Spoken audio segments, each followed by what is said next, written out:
அனைவருக்கும் வணக்கம். இன்னைக்கு ஹிந்து நியூஸ் பேப்பர்ல என்ன இம்பார்ட்டன்ட் நியூஸஸ் இருக்கு அப்படிங்கிறத பார்ப்போம். ஸோ முதல்ல பார்த்தீங்க அப்படின்னா, ஜம்மு அண்ட் காஷ்மீர்ல ஒரு ஆல் வெதர் ரயில் லிங்க் அப்படிங்கிறத நம்ம பிரைம் மினிஸ்டர் வந்து இனாகிரேட் பண்ண போறாரு. சரிங்களா? எல்லா காலநிலையிலுமே வந்து அந்த ட்ரெயின் போக்குவரத்து அப்படிங்கிறது பாதிக்கப்படாத வகையில ஒரு ரயில் போக்குவரத்தை வந்து இனாகிரேட் பண்றாங்க. அதுல பாத்தீங்கன்னா ஒரு 2 பிரிட்ஜஸ் வந்து இம்பார்ட்டண்டா இருக்கு. செனாப் பிரிட்ஜ் அப்படிங்கிறது பாத்தீங்கன்னா வேர்ல்ட்ஸ் ஹையஸ்ட் ரயில் ஆர்க் பிரிட்ஜ் அப்படின்னு சொல்லி கொடுத்துருக்காங்க. ஓகேங்களா? ஸோ செனாப் பிரிட்ஜ் இதுதான் அந்த செனாப் பிரிட்ஜ். சரிங்களா? ஸோ கிட்டத்தட்ட பாத்தீங்கன்னா 359 மீட்டர் ஹைட்ல வந்து இதை வந்து உருவாக்கியிருக்காங்க. சரியா? அதுதான் இதோட சிறப்பம்சமா இருக்கு. அதே மாதிரி அஞ்சி பிரிட்ஜ் அப்படின்னு கொடுத்துருக்காங்க இல்லையா? அதுதான் அந்த அஞ்சி பிரிட்ஜ் அப்படிங்கிறது. இந்த அஞ்சி பிரிட்ஜ் பாத்தீங்கன்னா 725 மீட்டர் லென்த்ல வந்து உருவாக்கியிருக்காங்க. ஸோ இது 2 பிரிட்ஜஸும் வந்து பாத்தீங்கன்னா நமக்கு ஜம்மு அண்ட் காஷ்மீரை வந்து டெல்லியோட கனெக்ட் பண்றதுக்கு, அதே மாதிரி internal connectivity in Jammu and Kashmir எல்லாத்துக்குமே வந்து ஹெல்ப் பண்ற வகையில் உருவாக்கியிருக்காங்க. அதே மாதிரி வந்து பாத்தீங்கன்னா நமக்கு வந்தே பாரத் ரயில் அப்படிங்கிறதும் இந்த ஒரு வழித்தடத்துல வந்து உருவாக்க போறாங்க. சரிங்களா? ஸோ இந்த மாதிரியான செய்திகளை தான் முதல்ல நம்ம பார்க்குறோம். அடுத்ததா பார்த்தீங்கன்னா நமக்கு ஃப்ரைடே நியூஸ் பேப்பர் அப்படின்னாலே நகட்ஸ் ஆஃப் ஹிஸ்டரி அப்படின்னு சொல்லி முக்கியமான விஷயங்களை சொல்லுவாங்க. சரியா? அதுல Vedaranyam wetland was the first to be declared a Ramsar side அப்படின்னு சொல்லி கொடுத்துருக்காங்க. ஓகேவா? ஸோ அதுல ஃபர்ஸ்ட் பாத்தீங்கன்னா Vedaranyam wetland was the first to be declared a Ramsar side அப்படின்னு சொல்லி கொடுத்துருக்காங்க. சரியா? அதாவது தமிழ்நாட்டில இருந்து ஃபர்ஸ்ட் எது அப்படின்னு பாத்தீங்கன்னா வேதாரண்யம்ல அந்த point Calimere wild life sanctuary இருக்கு இல்லையா? ஸோ அங்கதான் வந்து முதல்ல ஒரு ராம்சார் சைட் அப்படிங்கறத டிக்ளேர் பண்ணியிருப்பாங்க. இப்போ தமிழ்நாட்டுல பாத்தீங்கன்னா 20 ராம்சார் தலங்கள் இருக்கு. இந்தியாவுல பாத்தீங்கன்னா 89 ராம்சார் தலங்கள் இருக்கு. இந்தியாவுல ஃபர்ஸ்ட் எது வந்திருக்கும் அப்படின்னு பாத்தீங்கன்னா சிலிகா லேக். சிலிகா லேக் ஒடிசாவும், கியோலாடியோ நேஷனல் பார்க் இருக்கு இல்லையா?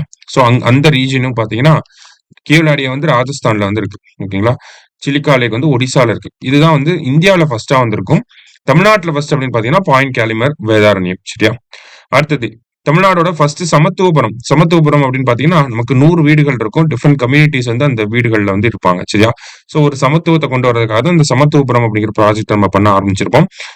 முதல் சமத்துவபுரம் அப்படிங்கிறது மதுரையில மேலக்கோட்டை அப்படிங்கிற பகுதியில ஓபன் பண்ணியிருப்பாங்க.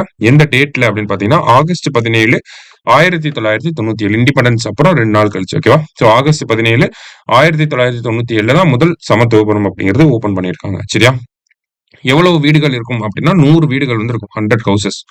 அடுத்து பேட்டில் ஆஃப் திருப்புரம்பியம் அப்படிங்கறத பத்தி கொடுத்திருக்காங்க. திருப்புரம்பியம் போர் அப்படிங்கிறது நமக்கு பாண்டியர்களுக்கு எதிராக பல்லவர்கள், சோழர்கள் எல்லாம் ஒன்னா சேர்ந்து போரிட்டதுதான் இந்த புரம்பியம் போர். அதுல ஆதித்யா சோழன் வந்து முக்கியமா ஒரு ரோல் பிளே பண்ணியிருப்பாரு. அடுத்ததா சரஸ்வதி மகால் அப்படிங்கிறது செர்ஃபோஜி 2 ரிலேட் ஆகி வரும். 1535 அந்த டைம்ல தான் ஓபன் பண்ணியிருப்பாங்க. இது பொதுமக்களுக்கு எப்போ ஓபன் பண்ணியிருக்காங்க அப்படிங்கறத இங்க கொடுத்திருக்காங்க. எப்போ அப்படின்னா ஜெனரல் பப்ளிக்கு ஓபன் பண்ணது 1918 வந்து ஜெனரல் பப்ளிக்கோட பார்வைக்கு வந்து ஓபன் பண்ணியிருப்பாங்க. சரியா? ஸோ அதுதான் அந்த செய்தியில கொடுத்திருந்தாங்க. அடுத்து தமிழக அரசாங்கம் பாத்தீங்கன்னா கிரேட்டர் பிளமிங்கோக்குன்னு ஒரு சாங்சுரி வந்து டெசிக்னேட் பண்ணிருக்காங்க. இது வந்து பட்ஜெட் அனௌன்ஸ்மெண்ட் தான். பட்ஜெட்ல வந்து சொல்லியிருப்பாங்க இந்த மாதிரி கிரேட்டர் பிளமிங்கோ சாங்சுரி தனுஷ்கோடியில கொண்டு வர போறோம் அப்படிங்கறத. ஸோ தனுஷ்கோடி ராமநாதபுரம் மாவட்டத்துல நமக்கு இந்த கிரேட்டர் பிளமிங்கோ தமிழ்ல பாத்தீங்கன்னா பூ நாரை சரணாலயம் அப்படின்னு சொல்லி சொல்லுவாங்க. ஸோ அந்த சரணாலயம் அப்படிங்கிறது உருவாக்கப்பட்டிருக்கு. இது வந்து பயோஸ்பியர் ரிசர்வ், அதாவது கல்ஃப் ஆஃப் மன்னார் பயோஸ்பியர் ரிசர்வோட ஒரு பார்ட்டை தான் என்னன்னு சொல்லியிருக்காங்க நமக்கு கிரேட்டர் பிளமிங்கோ சாங்சுரி அப்படி சொல்லி சொல்லியிருக்காங்க. தனுஷ்கோடியில வந்து இருக்கு. சரிங்களா? ஸோ அதான் இந்த செய்தியில நம்ம பாக்குறோம். ஸோ வேற என்ன இருக்கு அப்படின்னு பாத்தீங்கன்னா